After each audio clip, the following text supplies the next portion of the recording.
তো আজকে একটা কেকের অর্ডার ছিল, সেটা হচ্ছে মোহনবাগান থিমের উপরে। তো দেখো ফার্স্টে আমি কি করেছি এখানে। এটা হচ্ছে নন এডিবল একটা ফটো প্রিন্ট ছিল, আর যারা আমাকে অর্ডারটা করেছিল তারা আমাকে বলেছিল যে নন এডিবল ফটো দিয়েই করে দিতে, সুগার প্রিন্ট দিয়ে করতে বলেনি। তো আমি ফার্স্টেই কী করেছি, একটু রেড কালার, আমি একটু ডার্ক রেড কালার তৈরি করে নিয়েছি।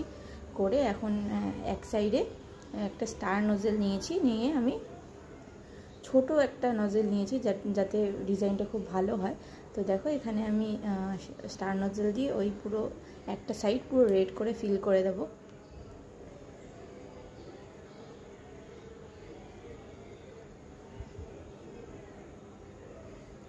আর কেকটা ছিল হচ্ছে একটা চকলেট ফ্লেভারের মধ্যে, আর ভেতরটা আর চকো চিপস ছিল।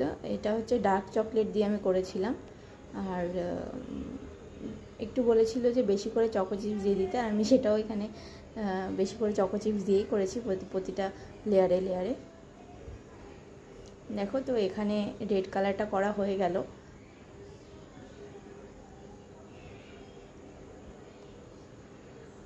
যেখানে যেখানে গ্যাপ থাকবে সেটাও আমি ফিল করে দিয়েছি, তাহলে দেখতে বেশি সুন্দর লাগবে। আর আমি একটা গ্রিন কালারের ক্রিম বানিয়েছিলাম একটুখানি, সেটা দিয়ে আমি আর একটা সাইড খুব সুন্দর করে ওই স্টার নোজেলটা দিয়েই আমি পুরোটা কোট করে নেব।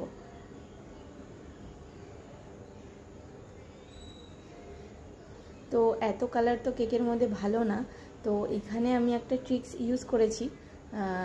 আমি সেই ট্রিক্সটা দিয়ে সেই জন্য ক্রিমটা মেল্টও হয়ে যাবে না আর খেতে তেতেও লাগবে না। তো সেটা আমি এখানে ব্যবহার করেছিলাম। তো সত্যিই তাই, যারা কেকটা নিয়েছিল তারা বলেছে যে ক্রিম একটুও তেতো হয়নি আর খুব সুন্দর খেতে ছিল, ক্রিম কোনো অসুবিধাই হয়নি। কিন্তু আমি কাস্টমারকে বলেই দিয়েছিলাম যে এত ক্রিম বাচ্চাদের জন্য ভালো নয় খাওয়া। তো ওরা বলেছিল যে ঠিক আছে, অসুবিধা নেই, কোনো বাচ্চা কাচ্চা খাবে না, তো বড়রাই খাবে। তো সেই জন্য আমি এখানে করেছি। আর যেই মেয়েটা আমার কেকটা অর্ডার করেছিল সে আমার এক বান্ধবী হয়, আর সে তার দাদার জন্য এই কেকটা নিয়েছিল। তার দাদা খেলতে ভীষণ ভালোবাসে, ফুটবল ভীষণ ভালোবাসে, তো এই কেকটা সে তার দাদার জন্য নিয়েছিল। তো দেখো কথা বলতে বলতে আমার এখানে গ্রিন কালারটাও করা কমপ্লিট হয়ে এসছে কিছুটা।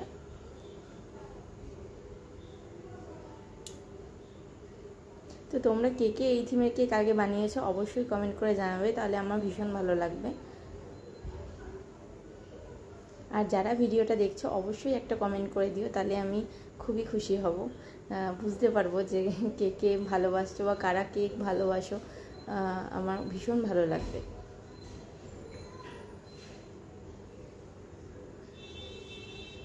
খুব মানে কঠিন নয়, তবে একটু ধরে ধরে এই কাজটা করতে হবে, নাহলে মানে ডিজাইনটা খুব ভালো ফুটবে না। তো এখানে আমি সেটাই করছিলাম, একটু আস্তে আস্তে করে নিচ্ছিলাম কাজটা।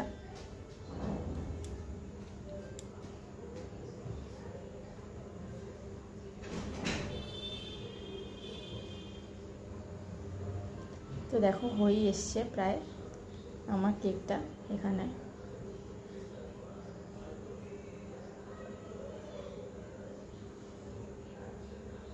এখানে এডিবল ফটো প্রিন্ট দিলে বেশি ভালো হতো, আমি সেটা ওনাদেরকে সাজেস্টও করেছিলাম, বাট ওনারা বললেন যে না, কোনো সমস্যা নেই, নন এডিবল ফটো প্রিন্টই দিয়ে করে দিন।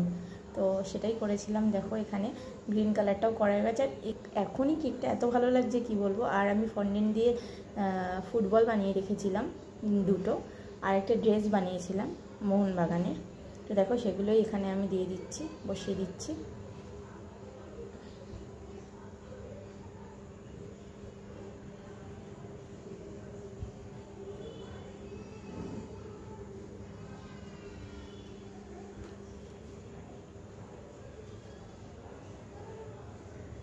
দেখো এখানে ফুটবলগুলো আমার বসানো কমপ্লিট, আর কেমন লাগলো অবশ্যই